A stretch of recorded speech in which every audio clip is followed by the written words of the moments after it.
Interesting. I love your browser history.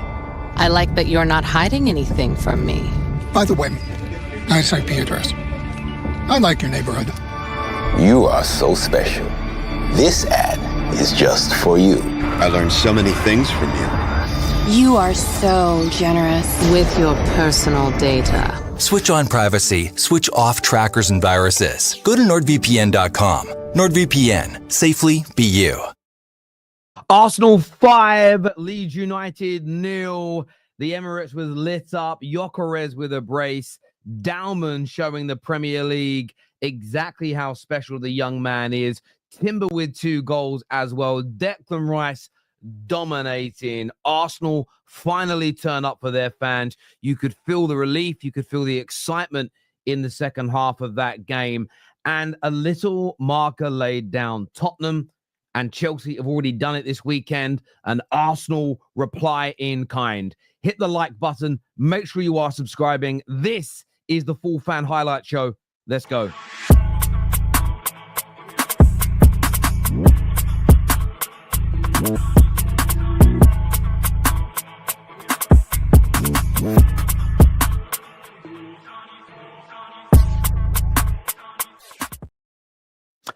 A very, very important win today for Arsenal Football Club. 5-0 at home. We're going to break it down for you. We're going to go through your views, your opinions, as well as there's quite a bit to unpack from that game. Lots of good goals, good performances, amazing sort of Premier League debuts for the youngster Dauman.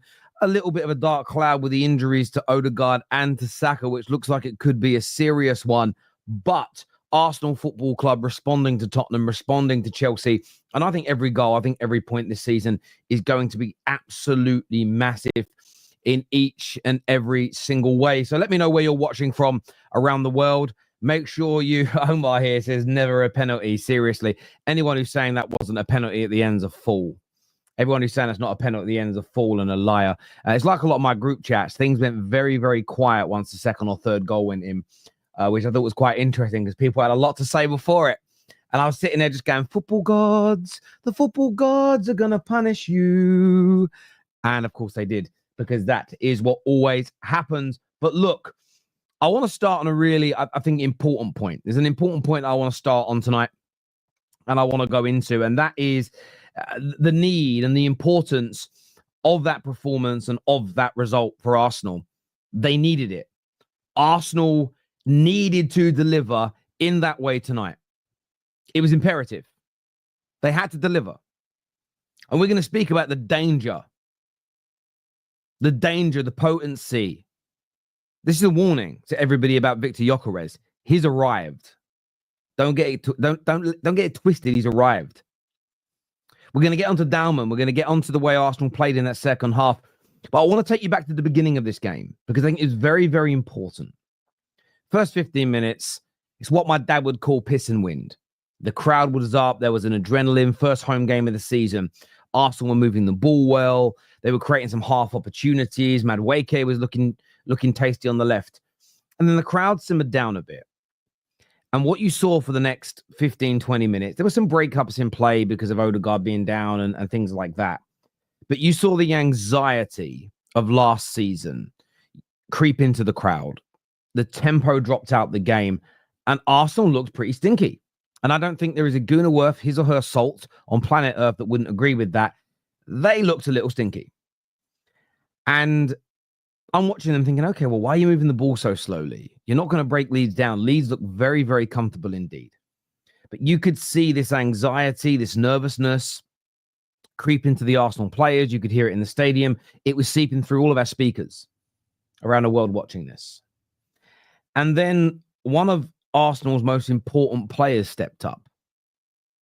That's Mr. Set Piece, who has been a consistent, listen, for years, people have said they can't rely on set pieces. I disagree. Set pieces is 10 to 20 goals across all comps in a season for them. That's a reliable piece of their, sorry for the pun, but they're Arsenal. A fantastic cross from Declam Rice. Urian Timber buries it into the bottom corner. The second that went in, you could almost see it, let alone hear it. But you could see that tension, that anxiety dissipate and go away. And once that happened, Arsenal relaxed. They carried on pressing, they carried on moving the ball. And then the second goal was brilliant. Well won, the great hurrying and pressing from Declam Rice. Zubimendi, well positioned, plays the ball into Saka. Now, I thought Saka was going to square the ball to Gyokeres, and I think Leeds thought that too. That's why the goalkeeper positioned himself the way he did. But Saka was smart, explosive, bang, into the far top corner, 2-0. First half ends. Arsenal come out in the second, and that was when you saw the very best Arsenal under Mikel Arteta. Fast passes, balls in behind. Only a couple of minutes in, they set Victor Gyokeres away. And for the first time in an Arsenal shirt, he's only played 2 games, by the way, was he able to run at a fullback. And what I told you all in the summer, what I hope you are hearing now, is this man can score his own goals. No one is pretending that he's R9. No one is pretending that he's hold-up players as good as Harry Kane. I'm not doing that. But what he is amazing at doing is he can score tap-ins. Didn't actually create one for him today. Put him through one-on-one on goal. Deadly.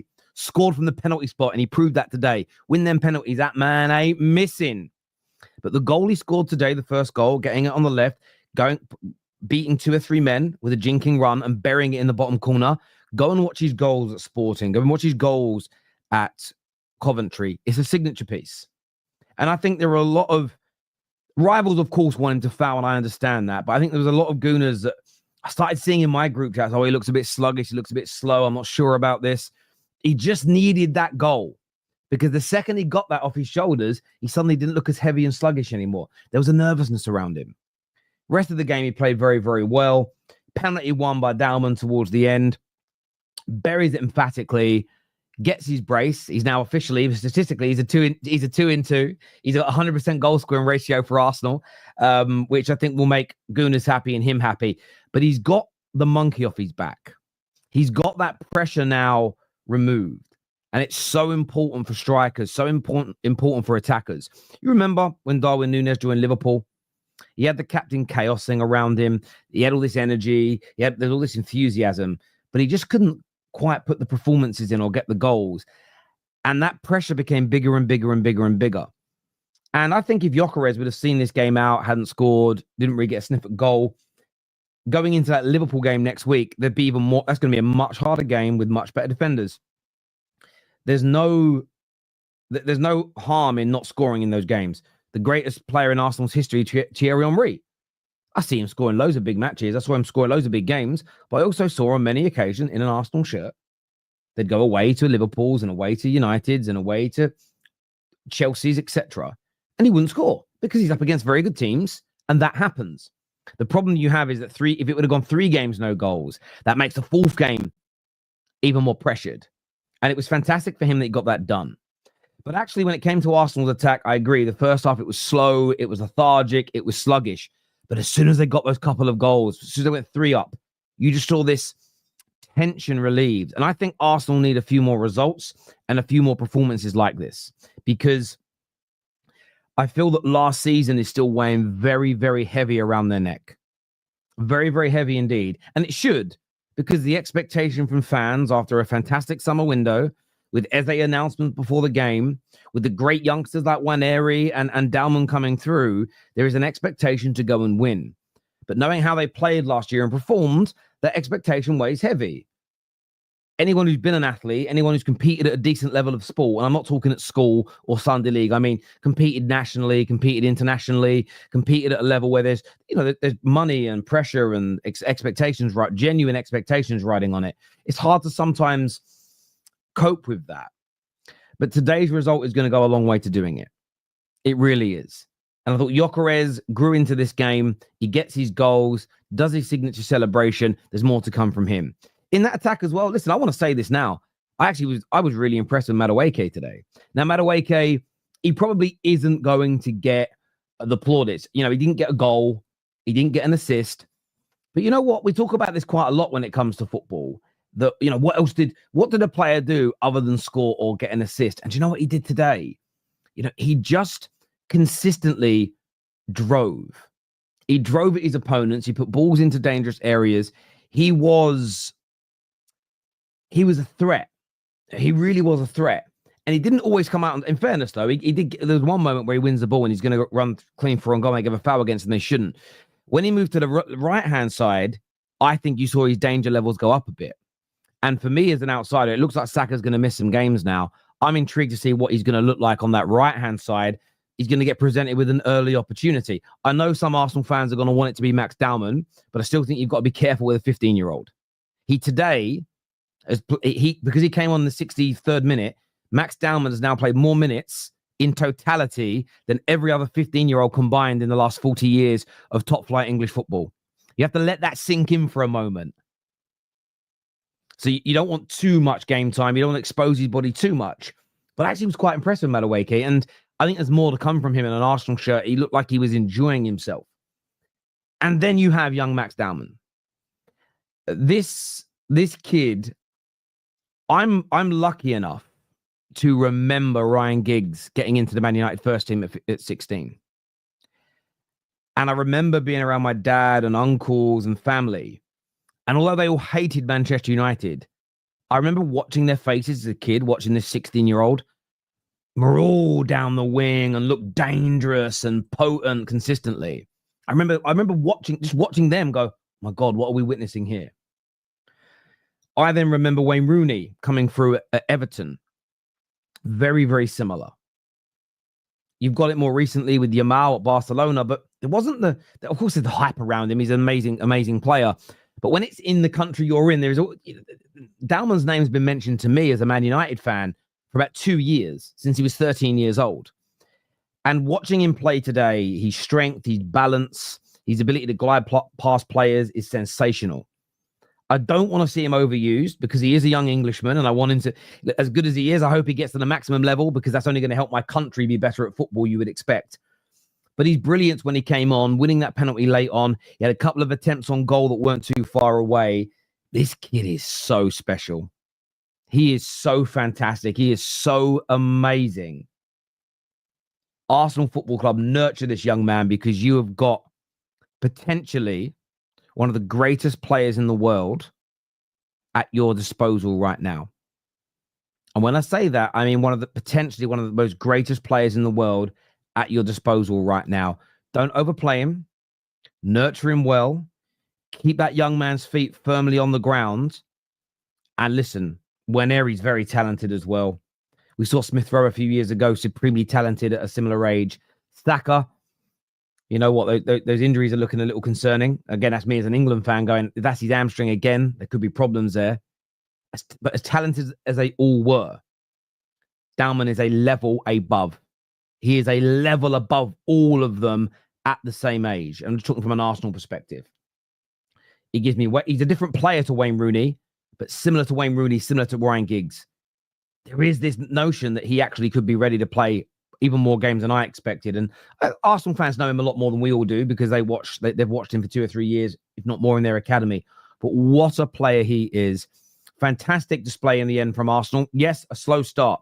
No one can denounce that. But you could tell it was nerves. You can tell it was the weight of expectation.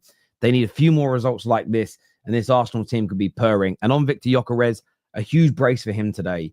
But I think he'll, as I said already, that monkey will be off his back now. And now it's off his back, he'll go to another level. And I think people have got to not go back and watch the videos I put out there talking about him. He was never going to come in and be R9. He isn't like a Wayne Rooney or a Suarez who just looks so comfortable. He'll have moments where he looks clunky. He'll have moments where he looks like a juggernaut running. You know, he isn't the most aesthetically pleasing on the eye player. But in reality, I keep saying this, we're not watching ballet. This is not Strictly Come Dancing. Len Goodman, 7. It's all bollocks. What he did to score that goal, that's all that really matters. That's all that really matters. But do me a favor and hit that like button. Make sure you are subscribing to the channel. But a massive, massive result for Arsenal today. Now, let's go to some of your super chats before I bring the panel out on the show today to give, so they can all come and give their thoughts on the game, etc., etc., etc. Where are we at? I want to make sure I missed these super chats here. Are they pulling through? Why am I seeing them from weird times? Where's the timings weird on these? Sorry. I've found them now. There we go. Thank you, Luke, for encouraging everybody to hit that like button. It means a great deal to us. Thank you, sir. Thank you, sir. We've got to blame Arteta for the injuries. He keeps overplaying Saka, especially when games are done and when he need he not needed. Also, Max has to play.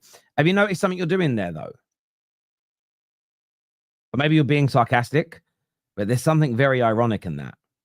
It's Arteta's to blame for Saka being injured because he's played him too much. And now what you're also asking Arteta to do is start regularly playing a 15-year-old. Do you not see how if you take your last bit of advice, you could end up in 3 or 4 years' time with Max Dowman having... If you're blaming the injury problems of Saka on playing too soon when he was young, too many games from too young an age, you can't surely then be asking the manager to repeat that with Max Dowman. That's what I find to be an oxymoronic comment. So I'd love you to explain that to me. You need game time and exposure and development. I agree with you. But I think you've got to be very careful. I'll say this word because it's what he is. He's a boy. He's a 15-year-old boy. To explain how young he is, his mum and dad could essentially ground him still and he couldn't go to a game. Just to put on his mum and dad, he could be naughty tomorrow and his mum and dad say you're grounded and there's nothing Arteta can do because he's 15, right? Be very careful. Very, very careful indeed. Don't forget, Arteta hates the youth narrative. Yeah, again, it's just weirdos that don't like Arteta that say that. Sucks about the injuries, but we hopefully have the strength in depth to cope. Odegaard and Saka are so important, but we are still strong, and we got Eze. I'm not sure how bad Odegaard's will be because he played on for like 20 minutes. Saka's would be the one I'd be worried about, and it was watching his face. Now, you know, as the people that know my background, you know, I used to compete for Team GB. I was a fighter. I was part of Team GB for 15 years. When I got a bit older, I got a few bad knee injuries and a few bad groin injuries. And the first time you get them, the pain's horrible. But you notice instantly it feels different to a pull or a strain. And suddenly, when I'd had sprained ankles before and I jarred my knee before, but those injuries felt different. When you do them again, it's a different feeling because the pain isn't a shock because you felt it before, but you know. And listen, I'm not a doctor, but the way Saka was looking up and saying, oh my God, it felt to me like he was saying it's gone again because he knows what that pain is like. And yeah, that would be the one I'd be worried about. Madueke impressed on the right after Saka came off. Yeah, I thought he had a decent game. Yep, there's no end product from him, but he was a constant threat. And I always think if there isn't a goal or an assist, you at least need to be giving your fullbacks nightmares. And I like it. And my encouragement for Madueke would have been go at your fullback more because he has got the ability to beat them. I feel worried ahead of the Liverpool game for two crucial reasons. Other than the exceptional performance, would have been a good gesture if the youngster took the penalty. But hey, 2 for Gyokeres. It would have been a good gesture. But let's say Max Dowman misses it. And let's say you miss out on winning the league by a couple of goals on goal difference. I think you just need... I do mean it this season with how good Chelsea, Liverpool, Arsenal, City, listen, dare I say it, Tottenham, may end up being. Every goal counts. Goals matter this year. The last time we had a major injury, my club responded by getting Eze. Hopefully that continues. Happy Gyokeres. Happy for Gyokeres. Really excited for Dowman. Massive W. Yeah, a few people in our group chat were saying they think Arsenal might now go out and get Rodrigo. Again, it wouldn't surprise me. Depends how bad Saka's injury is to be. I mean, if it's a complete, I think it's a grade 3 tear, 4 or 5 months out operation, because he's already had it, it might be worth just considering the purchase anyway. Because I don't want to be the bearer of bad news. You get that injury twice on the same leg, you lose a part of yourself. There's almost no, I know medicine's a lot better than it was even 10, 15 years ago. Very hard to come back from. And to have that same explosiveness, you have to start thinking about alternatives. And you could lose him for 4 to 6 months before he's back. The injuries are a worry. We must, as Gooners, get behind Madueke now, sing his name, give him the confidence to perform. Hopefully, also Saka is not out for long. This is the thing I'd say to fans, and I'm not pinpointing Arsenal fans only. I know there's this weird thing that goes around that they boo at Real Madrid and they're really good, but they only boo on very small occasions. Most of the time, they cheer their players on. Arsenal played better today when the crowd was relaxed. The crowd needs the players to relax. It's a little bit of a yin and yang thing. But when that crowd's up, when that crowd's being supportive, Arsenal do better, like most teams. So I do agree with you. I think there is definitely this need to get behind your players and support them, especially in the stadium. You can not like them on socials, not like them in reality, but I think when you're there, like, why would you not go to the ground and cheer and support them? It's literally what you're there to do, right? I know people go, I'm there to watch football, like an anorak. I don't know, you know. You go to watch your own team to support them to win. So, yeah, you got to get behind him. I see your point, but Saka was played when games were done, like useless Carabao Cup games. Max, I want to play like... Yeah, I get your point on that, Danny. I get your point on that. That's very, very fair. This was his other hamstring, scarier in the long term. Oh, was it his right one last time? Okay, so... That also can happen. And I'm touching wood here, it's not, because he's an important player for my nation as well. But a lot of the times when a player comes back from a cruciate knee ligament injury, it can quite regularly be the opposite knee that goes. For instance, I'm old, right? I'm not saying I'm an athlete anymore, but I get like really, I can't pronounce it. I get this thing on the bottom of my feet where the foot hurts and I limp on my right side. Within 2 weeks of limping a bit, my knee on the other leg goes and does it in reverse. It's like the compensation element. And sometimes because you can't walk properly for ages, you start to weaken the other side. This happens quite regularly in football. It's sad. Looks like it's his left leg. Last time it was his right leg. Fair, Tevin. I wasn't aware of that. Be honest with you. As much as I cover the games, I didn't look into that too deep. I thought it was left, but there we go. Touching wood live on stream. Oh, you're not one of them, man, are you? You're not one of those insecure men. I've got to say pause all the time and think people think differently of me. When I grew up, right, if you were someone that got funny about that sort of stuff, that's what made you get teased, not the other way. So you youngsters, man, it's changed. It's changed. When I was younger, the less you said, the better. Giggs had issues with his hamstrings. Man United got him help. Yeah, he did. He didn't have grade 3 tears. He didn't have grade 3 tears. He started doing yoga. Two biggest things Ryan Giggs did. He started doing yoga. He had a lot of extracurricular activities he did, to be fair, but yoga was one of them, and he stopped driving sports cars that were low to the ground. Because I had an i8 for a while, and it did my back in. Honestly, it gave me my back in. It basically gave me a hernia as well. That's crazy. You'll be very careful when you get older, young people. Enjoy it while you're young, because your body starts to break down. Do me a favor if you haven't done so yet and hit that like button. We're going to start bringing the panel through now to have their say on the show. Who we got backstage? We've got Negative Dan, we've got Dave, we've got Trimless, Anton, Ash, we've got Man Like Shannon, we've got Brandon, all coming through to have their say. I'm just checking one thing. Oh. I just saw Jadon Sancho's face, thought it was gone. No change. He's still rejecting everybody. Ah. Cheers, Jadon. Cheers, Jadon. Fucking hell. What are we going to do? He's got a contract. He's got a contract. Right. Let's bring everybody out. Let's move myself over to here. Let's bring out everybody on the show. Welcome, gentlemen. Congrats to the Gooners. Obviously, there's 2 United fans on here that are not particularly happy. But such is life. Negative Dan, I'm going to start with you, bro. Overall today, how impressed were you with Arsenal, and how important is it that Gyokeres gets his first goals in an Arsenal shirt? There you go. You see the celebration. It is very, very, very good that he got his first goal today. And what a goal it was.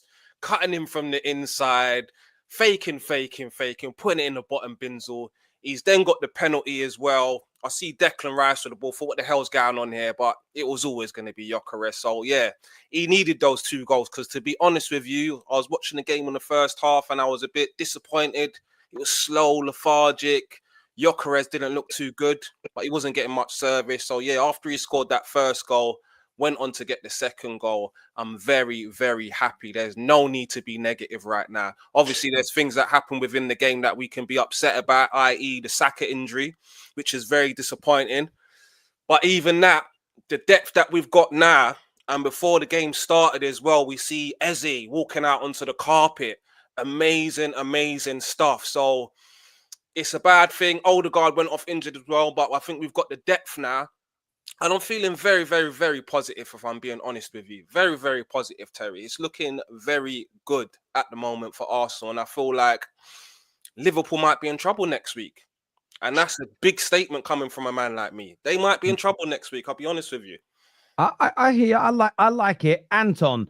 A slow start to the game. You know, you could feel the tension. You could feel a bit of anxiety in the air. But once you started scoring and you started to get going, it felt more like the Arsenal we saw in the previous two campaigns, cutting edge, finishing goals, clinical, and destroying teams.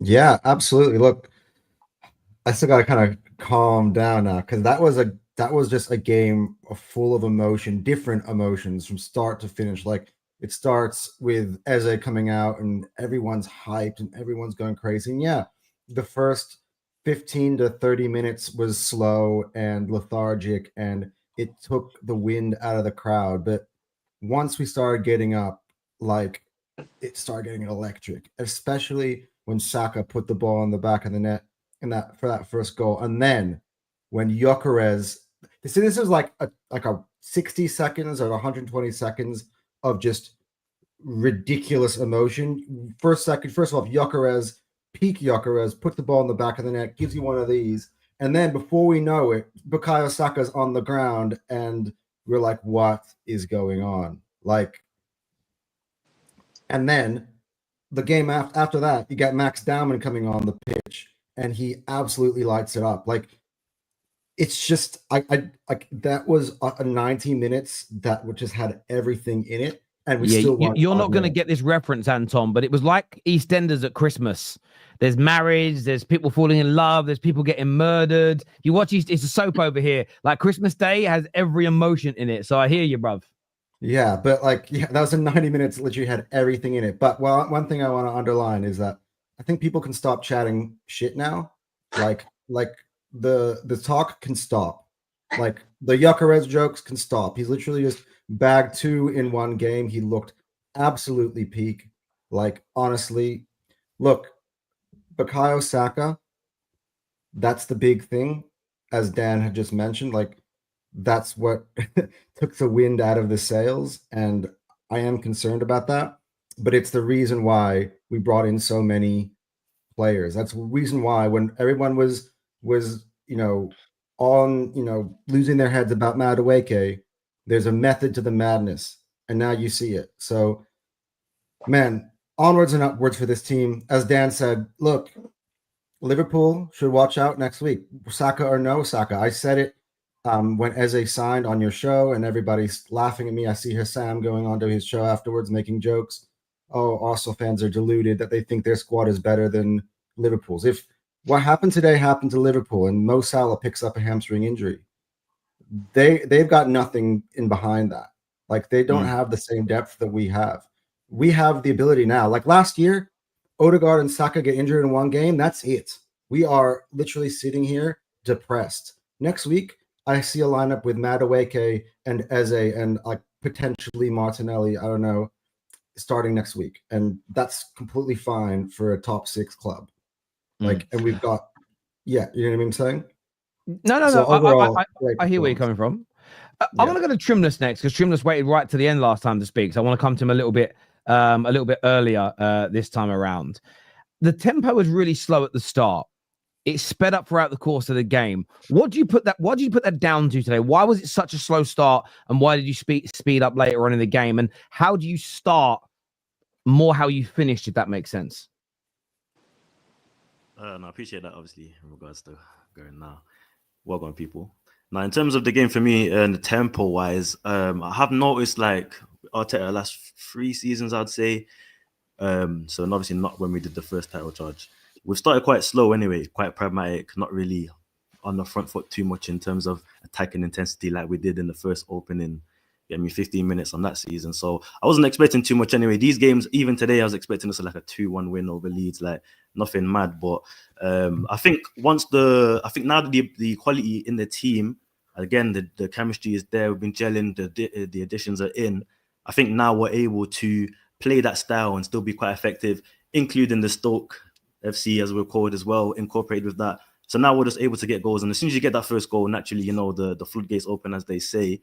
So I don't think the tempo is anything to be concerned about. I'm not expecting us to be going all guns blazing right now. So yeah, man, nicely controlled there in that aspect.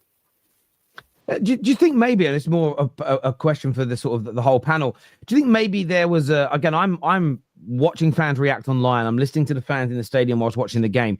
Do you think there was maybe a negative feel about the tempo because when it was slow last year, sometimes it was slow for 90 minutes and you didn't win games, and there was that feeling of, well, we know when we start like this, we don't normally speed up, therefore the panic sets in. Do you think there may have been just some negative thoughts because you thought you wouldn't speed things up again, but yeah, actually you started slow, you grew into the game, you slowed down towards the end, perfect match? What are you saying, Ash?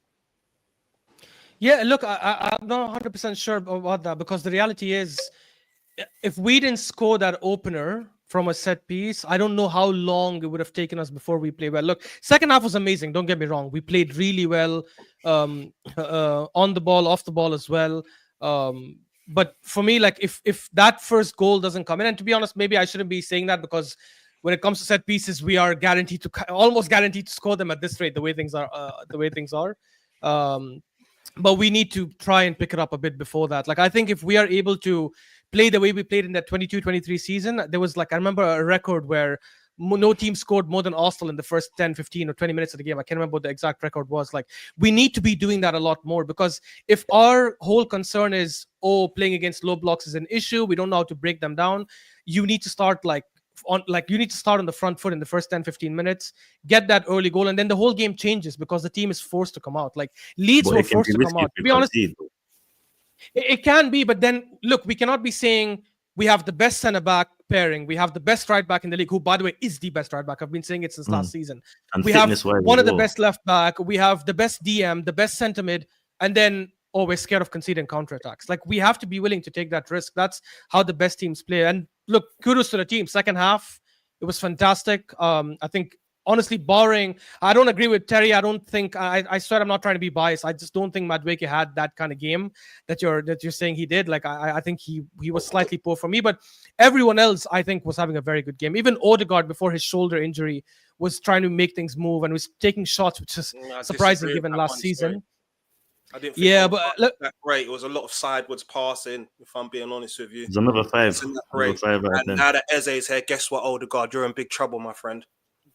I don't know. I think in the first 20 minutes, I think he was doing fine. Like, he even had 5 passes into the final third. Like, I was discussing with someone before the game who was saying, Waneri was playing it forward a lot more. And then I was like, I don't remember that. So I went and checked the stats, and he actually only played 1 pass into the final third versus Odegaard, who did 5 in 20 minutes. But anyways, look, we never know anyways. He's out, and I think he might be out for a couple of weeks. But yeah, very, very good game. And I'll just end it on this. I do think we have the best squad in the league now that Eze is here. In terms of depth, I'm saying, like, the players we have, the positions we have, I agree with the guy who went before, who said that if we had some of these injuries last season in this kind of game, we might have been in trouble. And now seeing the players who came off the bench, Trossard also came off the bench, had a very good game. Dowman is just freaking fantastic, but we definitely need to manage his minutes. So great performance, but I don't think we play this way against Liverpool, by the way. Do you know what I find interesting? Listen, I'm not saying you're right or wrong. It's opinions. See, I agree with Negative Dan. I looked at Odegaard. He did play the ball into the final third quite well. But I sometimes look at it and go for the jugular, go for the dangerous pass. Exactly. Where with Madueke, not everything came off. But what I like about what he did is he constantly goes at a player. So he's always trying to make something happen. And I think sometimes with Arsenal, especially last season, there's too many games where everybody just kept it safe and kept on recycling the ball. And what you need is someone trying to take a man on. What that does, it means you're going to get doubled up on, which means somebody else is free elsewhere. So it isn't all just about the stats are important. The same people, though, that will look at a stat and go, Madueke didn't create a chance. There'll be the same bums that will ignore the fact that Declam Rice had a 97% pass completion today and absolutely dominated in midfield. They'll ignore that because that won't suit their narrative. But for me, I want to see footballers at all teams, especially the big teams, the Maduekes, the Odegaards, the Waneris, the Dalmans. I want to see him take a risk. Gyokeres' goal came because he took a risk of taking the man on. He could have just recycled it back into the middle, got it to the right, and somebody crossed it in. But he beat a man. And when you beat a man you and break that line, it changes the whole complexity of an attack. And I like Odegaard as an 8. I think he's a good player, but I just think he's too safe at times. I thought you did become a better team once he went off as well. You think you were a little bit more potent. You took a few more risks. I'm gonna go to a rival next. I'm gonna go to David, who's a Manchester United fan. What did you make of Arsenal's performance today, bro? Oh man, I'm fuming about these set pieces, man. I ain't gonna lie to you. They're winding me up, mate. I want to smash my TV every time it happens, you know. I don't know if you guys saw that stat on the telly. It was it 32 goals from corners in the last year? The only team that came even close to that was Liverpool. Was it last season alone? Wow. Last two seasons. We're 11 ahead of the next team. Yeah, Liverpool came close with 20. So like 11 ahead of Liverpool. So I did a bit of research. I don't know how accurate this is, but apparently last season, 20 points attained alone from corners. And you'd argue the opening game, of course, won by a corner. Today, 2 of the 5 goals by corners.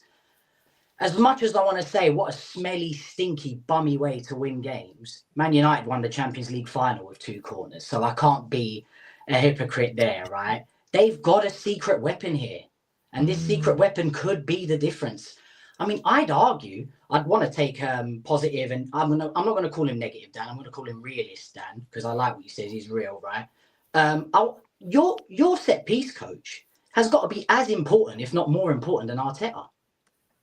He's got to be. Thing. Don't give us corners. I wouldn't go that far, but yeah.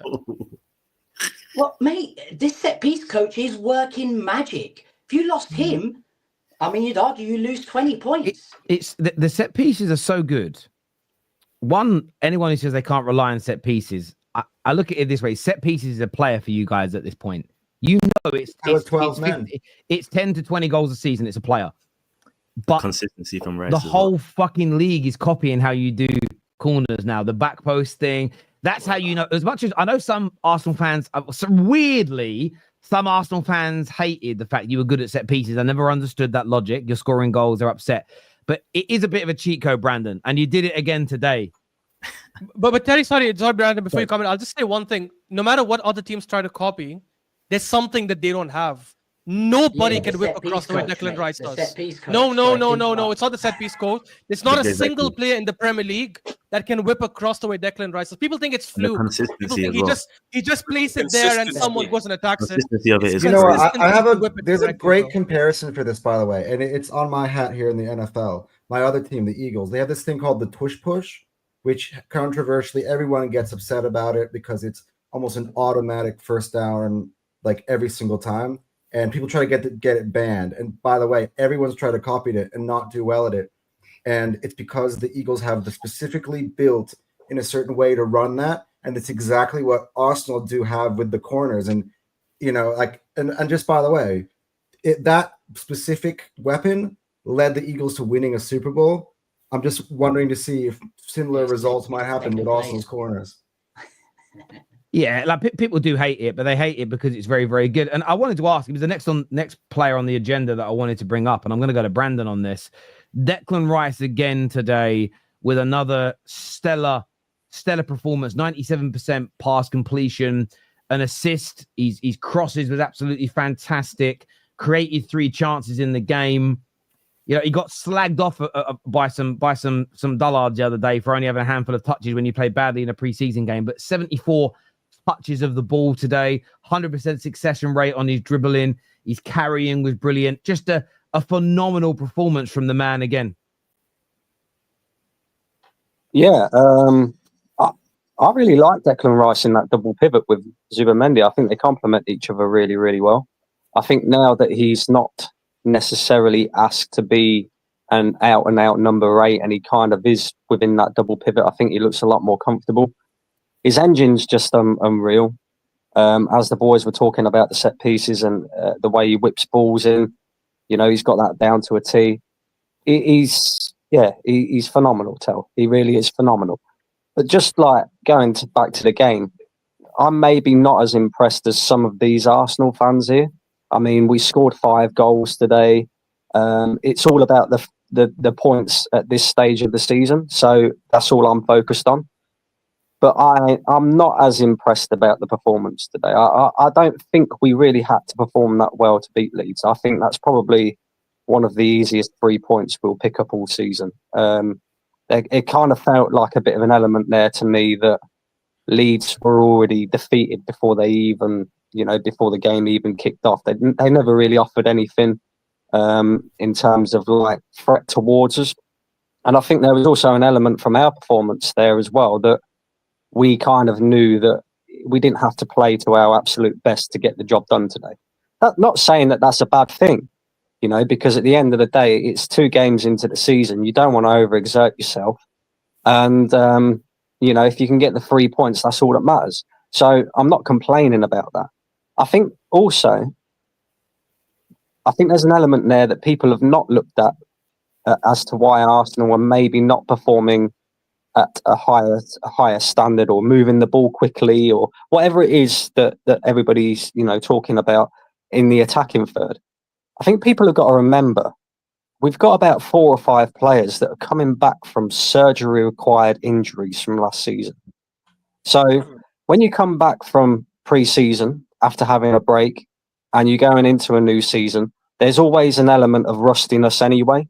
But I think it makes it even worse for players like Saka, like Odegaard, like Havertz, like Timber, for example, because they have to kind of manage themselves even more because of the fact that they've had these surgery-required injuries. So I think that's maybe an element as to why, we kind of started a little bit slowly in our performances.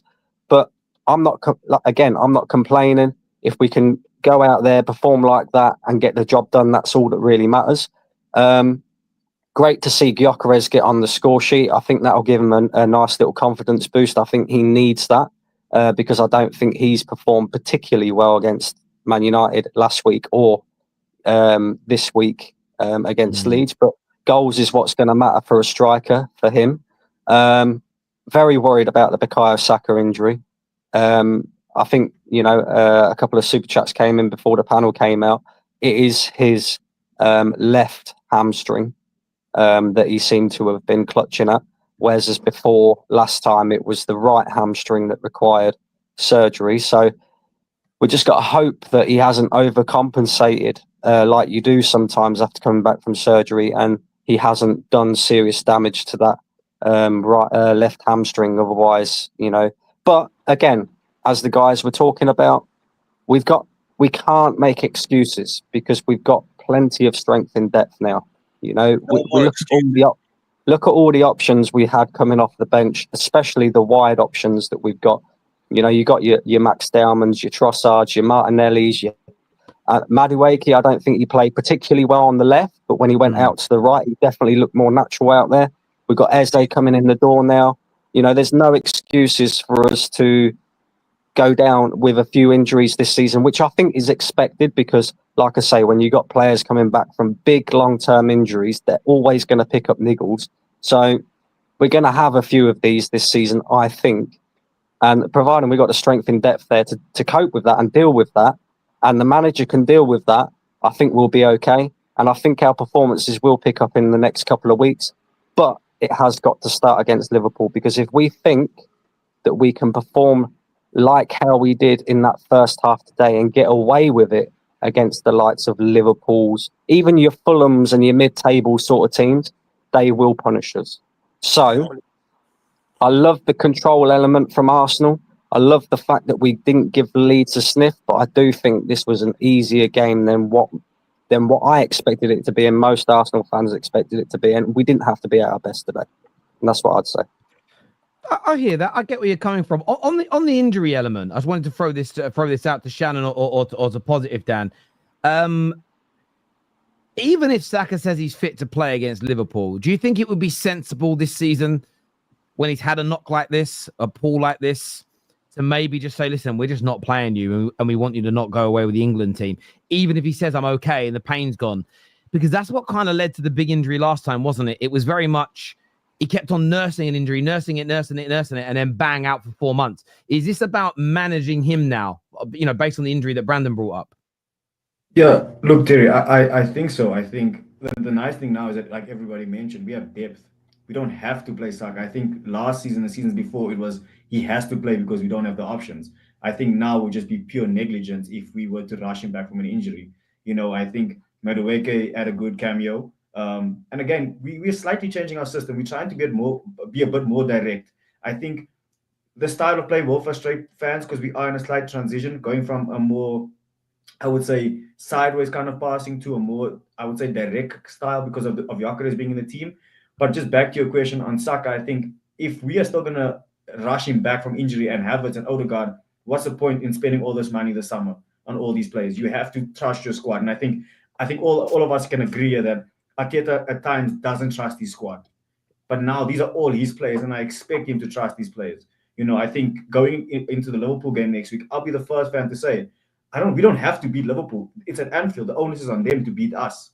You know, as much as we've lost Saka, I still have faith in our defense to nick a 1-0 with a corner. You know, we could really scam our way through another 1-0. I think that would be the most poetic thing. You know, you're losing some of your key players. You go to a place like Anfield where you haven't won in like many years, and you do something like that because at the end of the day, you know, you have to play the cards you're dealt. We won't have our probably best attacking player in Saka. So does that mean we need to try and go and outscore Liverpool? No, play to your strengths. You are a defensively solid team. Play to those strengths. It is at their home ground. Frustrate them. Because again, with Liverpool, they'll maybe when they play us next week, they might have Isak in. We don't know what that looks like. But I mean, threat-wise, depth for them is not as maybe as strong as what we could have. You know, in a game where we're frustrating them 70 odd minutes in. If you can throw on a Martinelli in the second half, a Wanyeri, a Madueke, a Marino even, who's good in the air, I think we would have something for Liverpool next week as long as we just play the game well. And I don't want us to make excuses. Oh, we don't have Saka. That's how we can't get a win. Just go win a different way. It's up to the Arteta and the boys to manage the cards they have been dealt. That's just how I see it.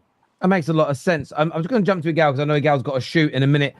First home game of the season, 5 goals scored. Gyokeres breaking his duck. What are you saying? First thing, it's gutting that Odegaard and Saka go down injured. Hopefully those injuries are not serious. But everything else about the club is absolutely putting a smile on my face. Eberechi Eze doing his announcement. I'm pretty sure all you Arsenal fans on here can also tell me you felt the same way ever since we got the news that Eze was going to be an Arsenal player. I've been buzzing all week, and it kind of just puts the mood down slightly going into that Liverpool game that Saka and Odegaard got injured. But there's no excuses. We have dealt with injuries last season, and we're going to deal with them this season. There's no excuses going into that game. I expect results. As for this performance today, very nice to see Gyokeres get 2 goals. One was a penalty. One he took very well, taking the ball 1v1 and slotting it in near post. You love to see that. The performance from Timber, which was probably the best performance he ever had in his career, scoring 2 goals, getting an assist.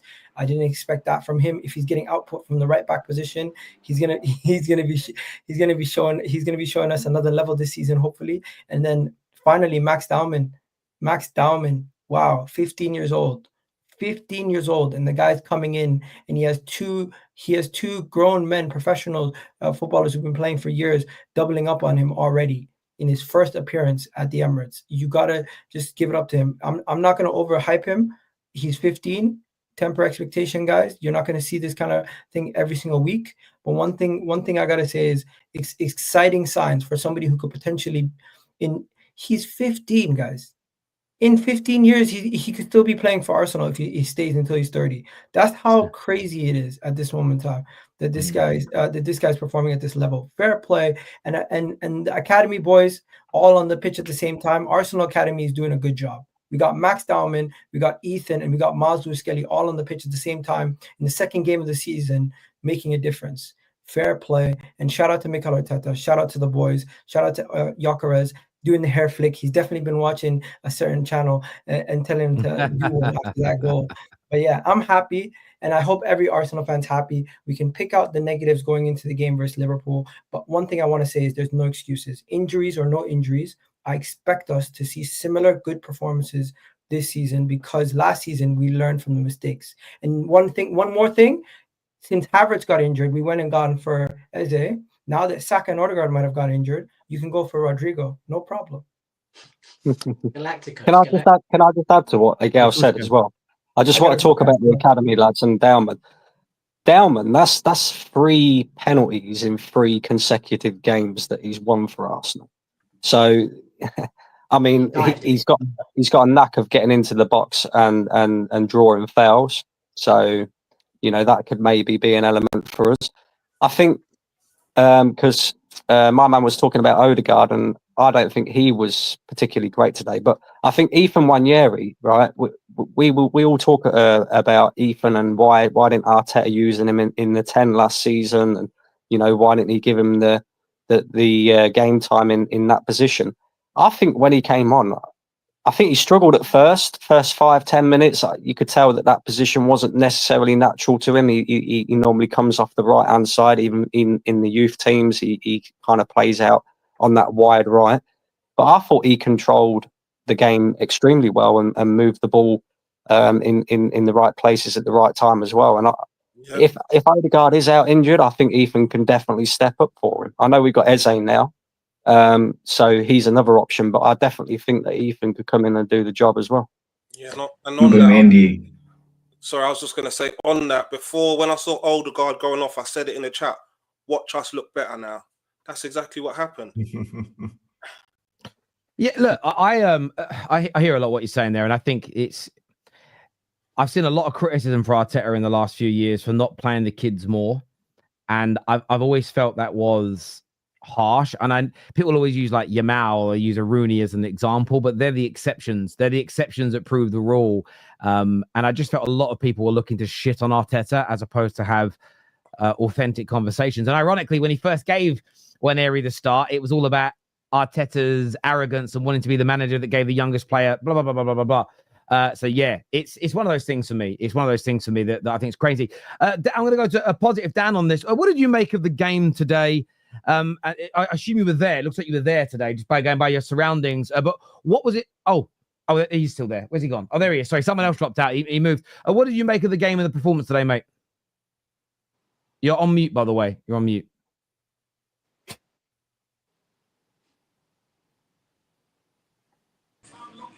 Sorry, I thought you had muted me. But yeah, sorry. The performance was stellar. Was a brilliant performance. Was everything you'd want in a performance. And I've got people in here, Arsenal fans, talking about set pieces and talking about we could have done better in this and we could have done better in that. We've just got 6 goals, 6 points, tricky away game at Man United, smashed Leeds at home, and yet people are still sitting there talking negative stuff. I don't understand it. I don't understand why these people watch football, bro. Right? PTSD or not, I'm telling you now, this Arsenal team will win the league this year. You heard it here first. You need to get behind your team properly. Sitting here and moaning 24/7 when you've got a team that is doing formidable stuff, right? And now we're getting better and better with all these signings. And I've got people talking about set pieces. Chelsea scored 3 set pieces yesterday. No one's saying nothing about it, yeah? We've got 2 set pieces against Leeds. So what? We scored 3 other goals. All right, one of them was a penalty, but Dalman won that penalty. We would have probably scored anyway. So I'm putting it out here now. You're looking at another invincible team. And I've said it before. I love I'm telling you now, we need to reel it in. This team, Chelsea have the record of conceding 15 goals, right? And that is formidable. And it's unbelievable. When I look at that stat, sometimes I have to double take. But this team could potentially come close to that.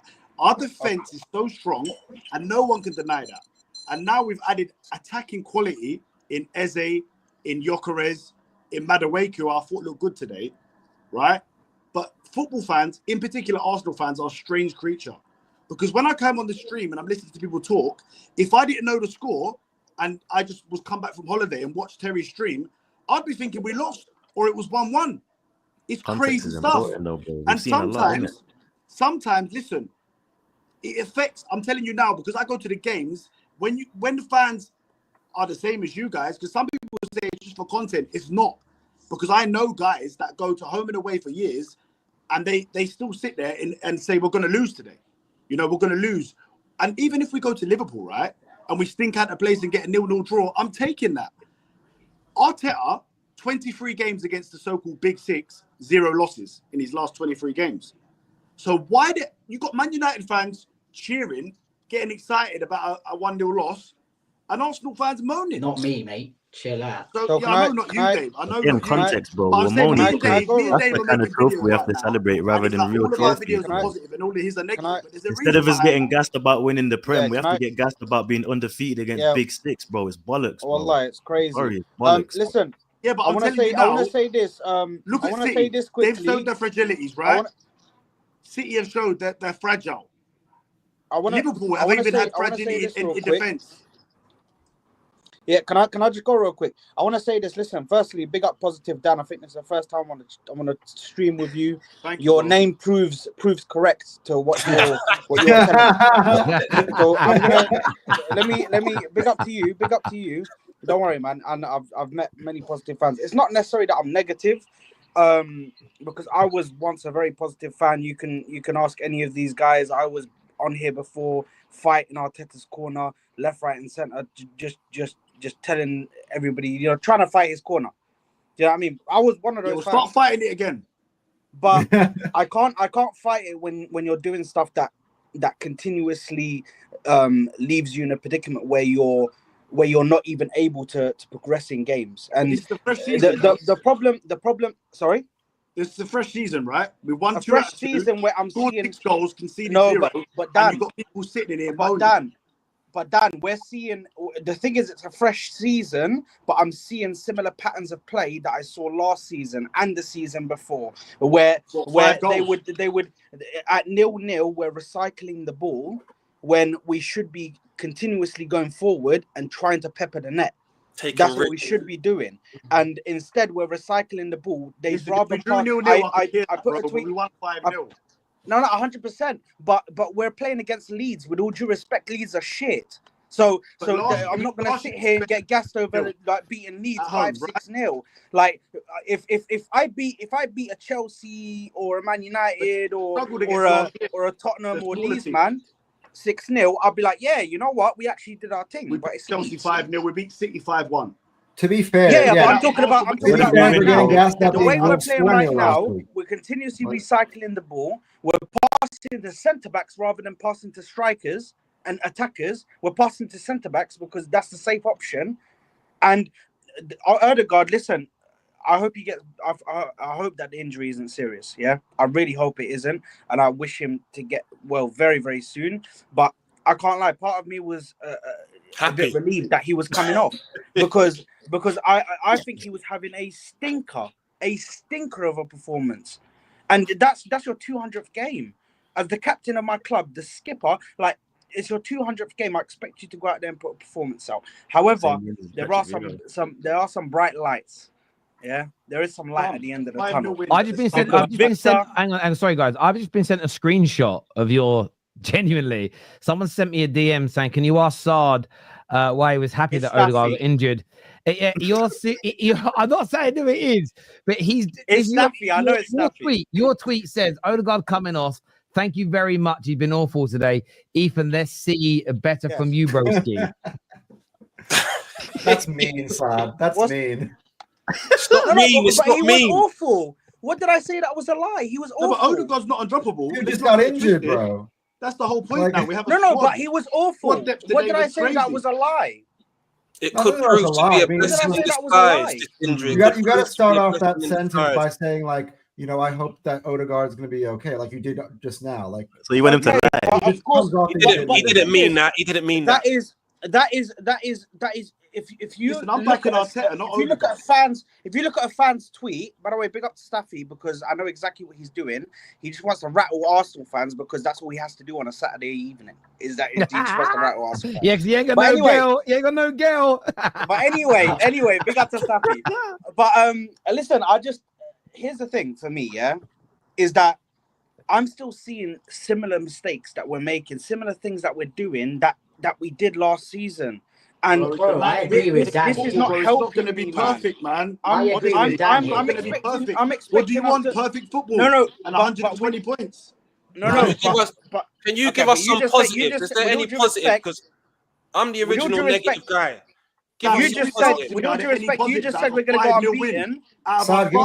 You just said we're going to go unbeaten, and you just said we're going to do the least amount of goals conceded or something. So Like, do you know what I mean? I mean, it's to Donny. The point is, you're saying, bro, you're saying that, you know, you guys are passing it around, you're still recycling all the time. And I agree with you. But Arsenal are not used to playing with an out-and-out striker for how long now?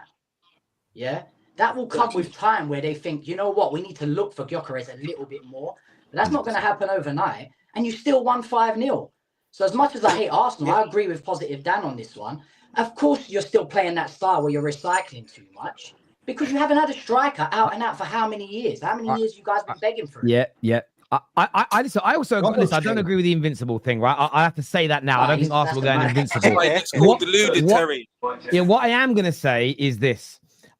This is one thing, and this is I agree with Positive Dan, but I'm going to say this to Dan, Dave, and Negative Dan, who are fairly new to the social media world, right? Because I know what's happened to Sard. Because you got to remember, all right, without trying to sound arrogant, I'm one of the originators in this space. You know, I mean, a lot of you are puppies in comparison to this old grey dog. When you back something, it's a lot harder on social media to be positive and get it wrong than negative and get it wrong. When you're negative and you go, we're shit, we're crap, we're rubbish, and you win something or you improve, you're invited to the party. A few people give you a bit of stick, but you're all in a good mood because you got better. When you do what Sard has done, when you back it, and it goes wrong, you're depressed because it went wrong because your team ain't better, and no one ever lets you stop remembering it. So it makes people jaded. So it makes it hard for people to be positive because they're always scared of the next slap in the face. You don't get the same slap in the face. A few negative people do. That's because they're quite crude and vile with it. But generally speaking, you know, you can, like Staffy can slag off our club and owners all summer. And then if we end up having a good season, he'll come to the party. For me, where I said be patient, if we end up having a bad season, nobody will ever let me forget it. So it's very hard. When he just glazes Erasmus for 2 years, then when he's crashing. But then what they also what they do there, what they do is what they did there. They lie because I didn't glaze him for 2 years. I criticized him in his first few months, praised that really good run he had, said I want to give him another go, got behind him, my striker, come on, lad. All of last season, I criticized him, and by the end of the season, said he's got to go because I got behind him. It's a lot harder to do what I do because people never let it go. It's as simple and as straightforward as that. So I do get why Sard has become jaded with it because it's hard to put your head above the parapet. And if they ever, I do get it, and it's not a dig at Sard. It is really hard because you see, you get that hope, and it's dashed, and it's not the same as when we were all younger. When you're on social media, you are putting your name in your face to these opinions. It isn't like you're sitting with your boys and you're disappointed after a game, and then you get on with your life. You're kind of out there. People are literally tuning in. Tonight, we've had 67,000 people watch this show so far, seeing your opinions. When you get it wrong, I'll be honest with you, the audience lets you fucking know. Do you know what I mean? So, Sadi, you embarrassed yourself in front of 67,000 people today. Are you not embarrassing yourself? Sitting here saying, "Oh, I'm happy Odegaard got subbed off." Have shame, bro. Have some shame. Where's the old son, the one that say, "I back my gaffer"? Where's that? What's the problem? What's the problem, Staffy? You absolute fraud. Listen, no problem. Let me tell you this. I was in bed. I was looking at my phone. I'm listening to the Terrace because I support the Terrace. I was about to take a nice nap, bro. I was just excited to take a nap as I'm listening to the Terrace. And then you guys called me out and Terry took a diss. I was like, fuck, man. Let me get up and cook side myself anyways. Yeah, You're let me tell you this. First of all, you're upset. When we were in the league, one second, you sent the tweet in about us sleeping. You were upset over Saka getting injured, saying, "Oh my God, look at these fans! They're celebrating Saka injury. Oh my God, disgraceful!" But then you were upset that Odegaard came off. You won 5-0. Staffy, froze out. Has he frozen on everybody's screen? Yeah. Staffy, you fraud. No, he didn't even let him down. He didn't even let him down. I'm going to go to Rack in a minute as a rival. I need to go to a few super chats here because I'm getting called out in the group chats. I am multitasking like a son of a gun right now. Don and Ches are in the group chats because they don't like the fact that I said that I think Madueke had a good game. And I explained what I mean by a good game. I just think it was a constant threat. They're like, "You think Max Dowman was better?" Yeah, I said that as well. You're right, Terry, mate. He was. And again, no one's sitting here and saying that he was an amazing. It was like, groundbreaking. I like how he was threat. When he went onto that right side as well. Yeah, he was doing well. Exactly But all that aside, they're asking me the Rice Caicedo question again. And Don is crying in the group chat, going, I don't understand why you would pick Rice over Enzo as an 8. Rice Terry, ain't let an me ask 8. you a question, I'm, Terry. I'm like, he's a better 8 than Enzo. Terry, he just dude, is. Terry, let me ask you a The question. Premier League clearly Terry, voted for Rice Terry, in the let me ask best Terry one 11 last question. season. Like, even they Terry, let think me ask you that. one question. Who do you think Yeah. is going to win the Premier League? It's only game week 2, man. Liverpool right now. I'm still betting on Liverpool right now. Sorry. Like No, that's Arsenal all right. I can just win want it, to know what you think. but Arsenal can win it. This is the thing for me. I'm not saying Liverpool winning it is a done deal. No one will get near them. Arsenal can win it. City, if Pep don't sort out this weird high line thing, he's fucked. Like they're not Wait, winning can I it, ask right? a question? Can I ask this question, Terry? It's on that. Have we confirmed today that Arsenal are finishing easily ahead of City? Because as an Arsenal hater, that's people like to claim that I am. I've been saying that for You weeks now. 100% are. You 100% You up, you idiot. I just said you're finishing ahead of City and you're calling me a hater. Are you dumb? Staffy, can I just say, Staffy? Oh, I really like all your takes. I think Staffy's. I like all your stuff. See, thank you, Dan. I would Thank you, say Dan. I appreciate that. Yeah, Staffy, I would answer it and say And if you this. can just Danzen. If Pep doesn't sort out that back line, because what they were doing today was horrendous. They were pressing and then with a higher line with no pace, and the ball was being knocked over the top, and Spurs were dangerous all game. They did that so many times last year and lost games, dropped points. If he doesn't address that, they just cannot win the league. And yes, win the Arsenal league will with finish ahead Trafford of as the them. goalkeeper. Oh yeah, that's It's another not just one. I the mean, goalkeeper, bro. You can get away with a bad goalkeeper, but I'll tell you what. Here's been my stance. I said Arsenal are way too more balanced than City for people to put this City team ahead of. I don't like Arsenal. Come on, it's not a secret, but I can tell you what the truth is. I don't like you to tell you that you guys have the best defense in the league. You guys can literally stink out the game and score a header, and that's it. Halos, good night. Today, obviously, you scored more after that. But, bro, did you guys see the clip that I posted on my Twitter? I saw the corner was about to be taken. I think it was the first corner for Rice today. I said, chat, 1-0. Well, I said 1-0 before the corner was taken because that's how much confidence I have that you guys are going to score off corners. A team like that, bro, that's satanic. There's no way a team with these tactics that can defend like this, am I going to look at them, I'm like, yeah, this team is going to finish behind City. Bro, they can't even, mid-City. They can't defend, bro. They got exposed today. It was no secret, by the way. It was so obvious that was going to happen today. Shout out to Thomas Frank. But the way that defense was getting beat up time and time and time again, they didn't even need that Trafford gift, wallahi. There was so many chances for them to score and so many instances where they could have made better decisions. They were getting bullied, absolutely bullied by do that to them all the time. I don't think that back line and say they're going to finish ahead of Arsenal, bro. It's not happening. No way. The thing is, I fear for City. When we're speaking about City, yeah, I fear for them in the Champions League and against anybody within the top 10 because I said this on my prediction that we did on my channel where I think that Chelsea are going to finish above them. I think Chelsea. I said they're fourth. You, Liverpool, and Chelsea are all better than them. Yeah, it's only going to take time for it to be obvious, bro. It can certainly happen, guys. I've got to go to some super chats, guys. I respect you all, but I'll be blunt with you. My audience is more important, so I've got to go to my. I know I'm more important than the audience, right? No, I'm not more important than my audience because if my audience, I'm basically talking to a mirror. Do you know what I mean? So always remember that's why a lot of streamers foul. They spend more time caring about their opinion than their viewers. Little bit of on-set advice. Your viewers are more important because without them, you're fucked. Do you know what I mean? You heard that, Sad? You're not important, Sad. Well, Sad's also one of my followers, so he is. He's both in it. In fairness, most of you, like Staffy used to message me, please, can I come on? I love you, Tay, please. Oh, please. Don't do that. I have evidence of who DM'd who first. I promise you. I can show who DM'd who first. Rack's one of the nicest guys. He was, again, a caller, but when he used to come to the studio, he always used to bring food and drink with him. No one else did. He used to bring snacks. He's a great guy. Let's tell it. Yes. That's why he invite. His football opinions were shit, but we knew he used to bring food, so we used to invite him every time. Free food. It was great. Hair splitting for a negative. First 30 minutes, Odegaard was constantly dropping deeper than Zubimendi, leading to a toothless attack. Instructions from last season. Well, I don't think it's instructions because Waneri didn't do it. That's the player, and that's on the manager to stop him from doing it, I suppose. Is it me, or did the game change? Did the game change when Odegaard came off? Check the group chat. What I said. Yeah, I think a lot of us were talking about that. As soon as it came off, I said it's going to get better. Oh, Zubi Doo here says, just crown us champions already. There is not one team beating this juggernaut. Best attack, best defense, best keeper, best CDM. It's done already, is what Zubi Doo says. Out here, Don't lose yourself. Don't lose yourself. Bro, you man again. In the moment, don't lose.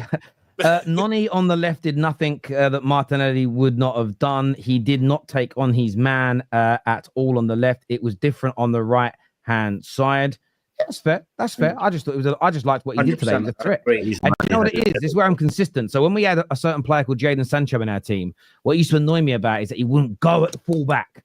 Go at him. I don't care. You know what? Who are the best team in the world? One of the best teams in the world currently is Argentina, right? We all agree Argentina, one of the best teams in the world currently. One of the reasons they've been not picking Alejandro Garnacho, and they spoke about this publicly. I was like, this is bad for him. Every time he was coming on as a sub, they were saying, what we want you to do is just run at your fullback. Don't care if you lose it 4, 5, 6, 7 times on the bounce. Just keep having a go at him.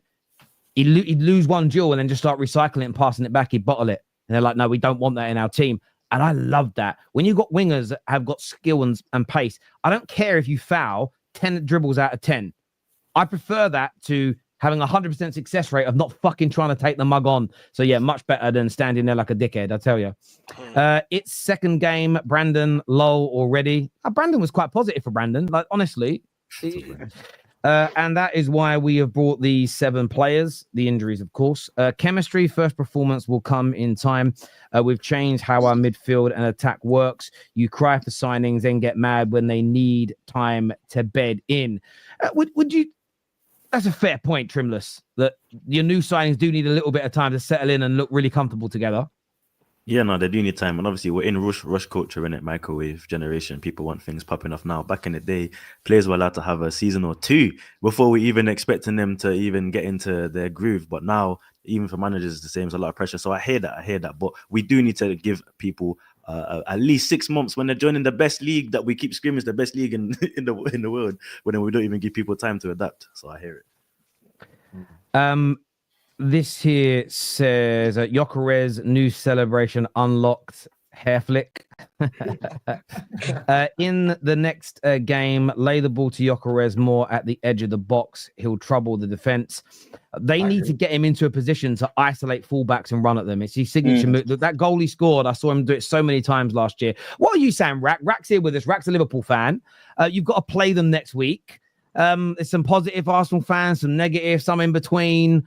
Rivals going mad in the group chat. Oh, Declam Rice ain't good. What are you saying today after that performance, that win? What did you make of Arsenal today?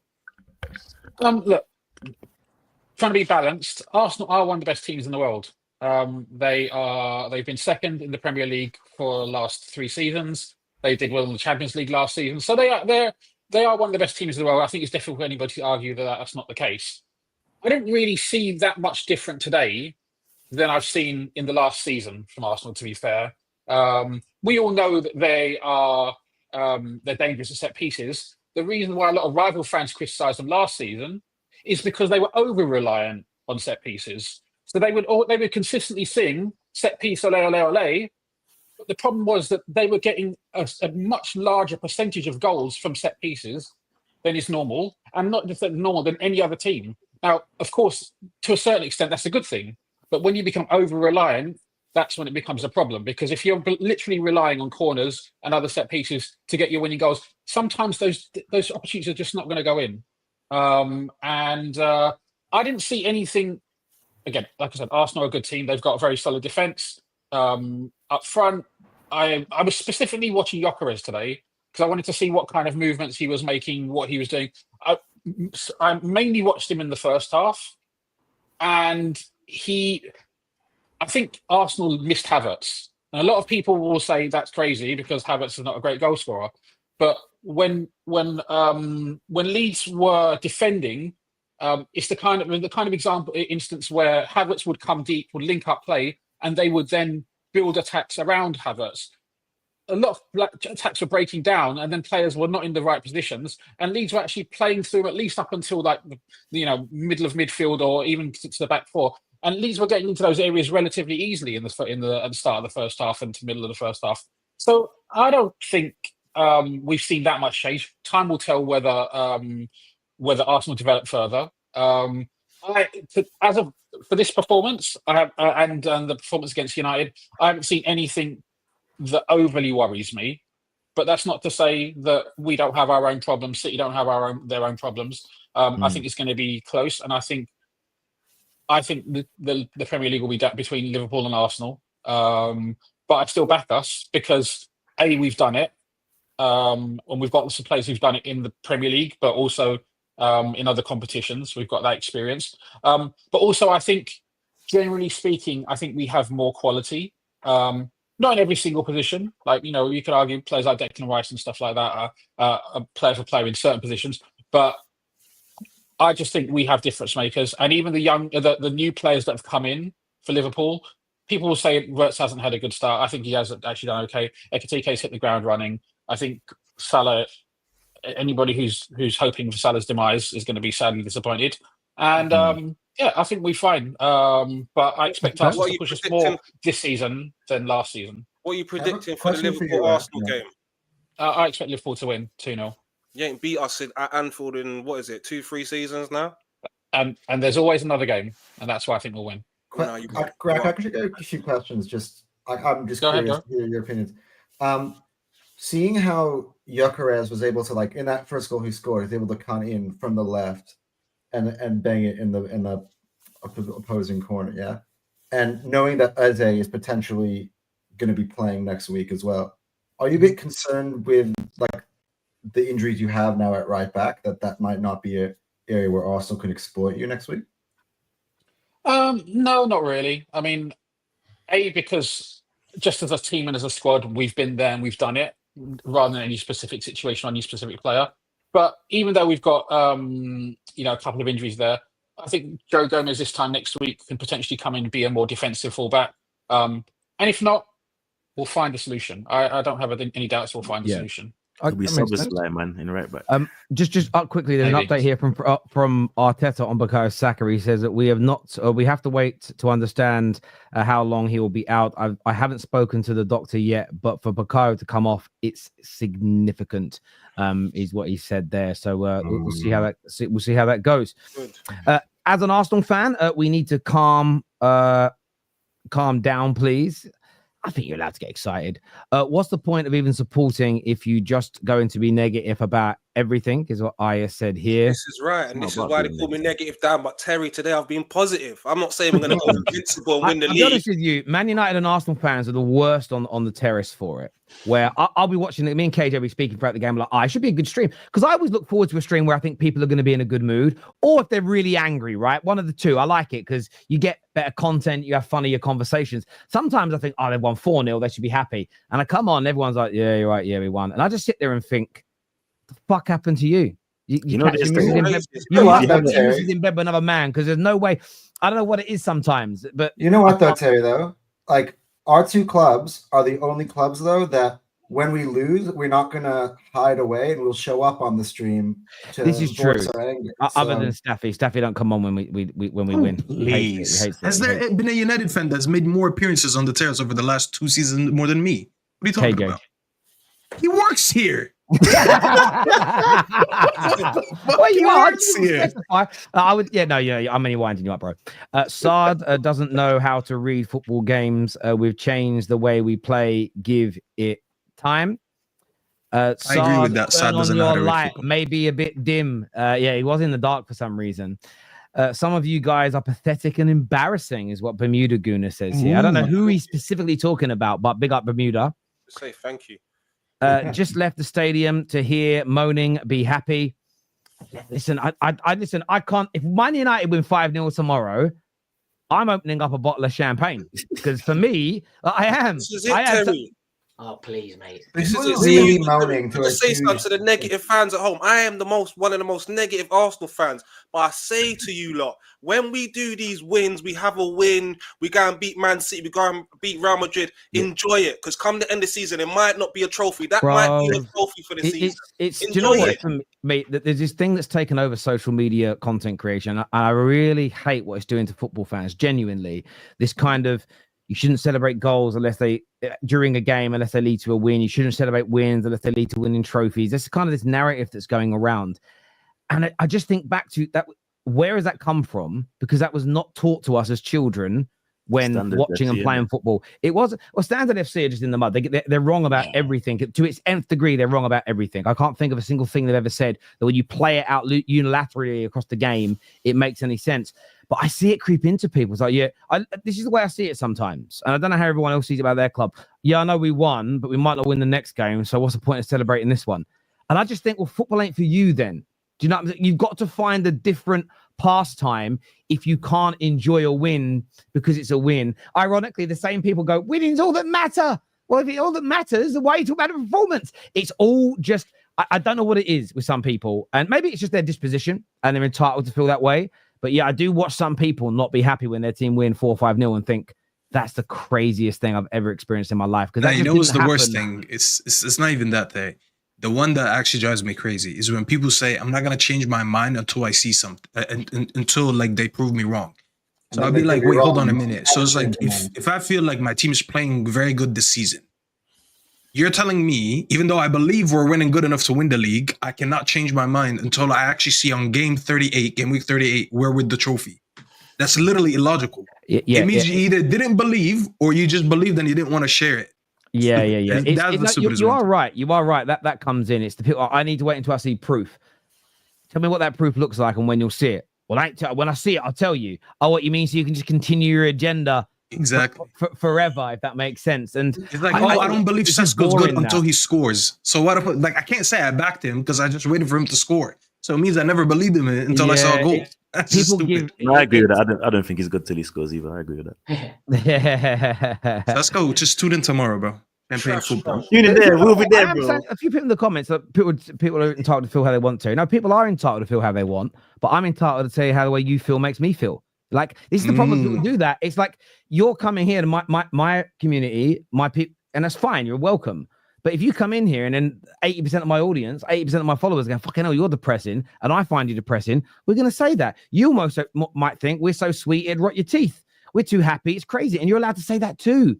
That's the nature of it. We're having a conversation. I think there's two ends to it, mate. You're saying if we win tomorrow, you're going to pop a bottle of champagne. This manager hasn't won 3 games in a row yet. See, but what I see, there's two things there. Firstly, I didn't say if we win. I said if we win 5-0. Oh, right. I missed that. Why would I do it if we won 5-0? Because that just feels like a dream. That would feel like I was. Yeah, it hasn't happened in a long time. I agree. Yeah, exactly. So if we win 3 on the bounce, I might have another kid. I don't know. Like, something's got to happen. That geezer that's growing his hair. Oh my God. Yeah. So, bro, no wonder we've got fans like me, like, trying to manage our emotions and then manage our heart. Yeah. End of the day, I watch every single United game. It's my job. I watch all the games for every top 6 team. And I enjoy everybody else's win, lose, or draw because I enjoy the football. But I will celebrate every single win, no matter how big or how small, especially after the last year or so. I actually view things the other way. The worse we get, the more I enjoy the wins because they become a more finite commodity. And I want to see us win. You know, the Arsenal performance gave me some hope about things that could happen, some good areas. There were some stinking areas too. Tomorrow, again, I want utopia. I want an amazing performance and a big win. But I just want 3 points tomorrow. I don't want to be in the relegation zone by close of business tomorrow. Are you confident about tomorrow? Because if I'm being honest, it can go one of 2 ways. I think you might do the job, but I'm saying 3-1 Man United tomorrow. Yeah, I actually think that United will play well tomorrow. I think, given the way you played against us last week, I think that you'll smash Fulham tomorrow. Honestly, push over at Craven Cottage. Cunha will run riot, bro. Cunha's a problem. They're not a pushover at Craven Cottage. Fulham. No, I know they're not. But I'm backing the boys. I'm supporting the team. I'm putting out positive energy. Go on, boys. We are top of the table, and yet people are still moaning. Yeah, you are top of the table. That is true. Our defense will nullify Liverpool's attack. I can't wait for that game, to be fair. It's going to be an amazing game next Sunday. It's going to be brilliant. Remember when we beat City 5-1 and still got hate? Yeah, it's all just weird, man. The football world's got weird online. And maybe we're part of the problem too. I don't know. But there we go. Look, I want to thank you all for being on. I really appreciate you all being here. Please, can you guys hit the like button before you go? Please make sure you are subscribing. This is going to redirect you to MHF. That's Hassam and Mo's channel where they're reviewing the game. So go and support my brothers over there. If you would be so kind. We're back tomorrow. Done deal show in the morning and then reaction in the afternoon to Manchester United versus who are we playing? Fulham. Should know that. Tomorrow. So thank you to my panel. Fulham. Come on. Thank you. Cheers, bro. Thank you to the super chatters. Thank you to all our moderators and our viewers. You mean the world to me. The best community on planet Earth. And until next time, take care. Goodbye. God bless. And I'll see you all again soon.